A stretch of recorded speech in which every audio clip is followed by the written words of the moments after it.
नमस्कार मित्रांनो, जनतेसाठी 6 निर्देश मुख्यमंत्री देवेंद्र फडणवीस यांच्या माध्यमातून देण्यात आलेला आहे। या निर्णयामुळे जनतेला मोठा फायदा होणार आहे। व्यवस्थित माहिती या व्हिडिओमध्ये आपण जाणून घेणार आहोत।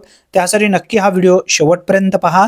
जनतेला स्वस्त दरात अधिकाधिक वीज उपलब्ध करून देण्यासाठी हरित ऊर्जा प्रकल्प लवकरात लवकर पूर्ण करण्याचे निर्देश मुख्यमंत्री देवेंद्र फडणवीस यांच्या अध्यक्षतेखाली सह्याद्री अतिथीगृह मुंबई येथे ऊर्जा विभागाच्या योजनाची आढावा बैठक पार पडली।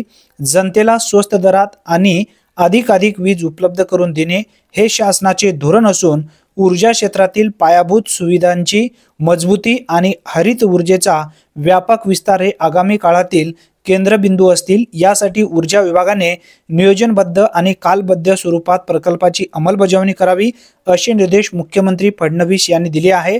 आता यामध्ये निर्देश कोणकोणते आहेत याबद्दलची माहिती समजून घ्या। यामधला पहिला निर्देश आहे मुख्यमंत्री सौर कृषी वाहिनी योजना 2.0 डिसेंबर 2025 पर्यंत पूर्ण करण्याचे निर्देश। प्रधानमंत्री सूर्यघर योजनेअंतर्गत राज्यातील सर्व शासकीय इमारतीचे सौर ऊर्जाद्वारे विद्युतीकरण करण्यासाठी महाऊर्जाने सर्वेक्षण पूर्ण करून कामांना गती देणे। मॉडेल सोलर विलेजन योजनेसाठी महाऊर्जा व महावितरण कंपनीने संयुक्तपणे काम करण्याचे निर्देश। त्यानंतर महाऊर्जा निर्मिती आणि महापारेषण विभागातील सर्व प्रकल्प गतिशक्ती योजनेच्या धर्तीवर वेळेत पूर्ण करणे। वीज गळती कमी करण्यासाठी केंद्र शासनाच्या योजनेची प्रभावी अंमलबजावणी करण्याचे निर्देश। वीज वापराबाबत नागरिकांमध्ये व्यापक जनजागृती करण्याचे निर्देश असे हे 6 निर्देश या ठिकाणी देण्यात आलेले आहे।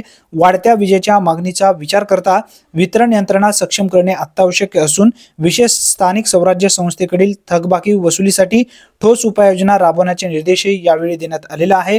मित्रांनो, ही एक महत्त्वपूर्ण माहिती आहे, कारण या निर्णयामुळे भरपूर अशा लाभार्थ्यांचा नक्की फायदा होणार आहे, कारण हे निर्देश खूप महत्त्वाचे आहेत। जास्तीत जास्त मित्रांपर्यंत हा व्हिडिओ नक्की शेअर करा।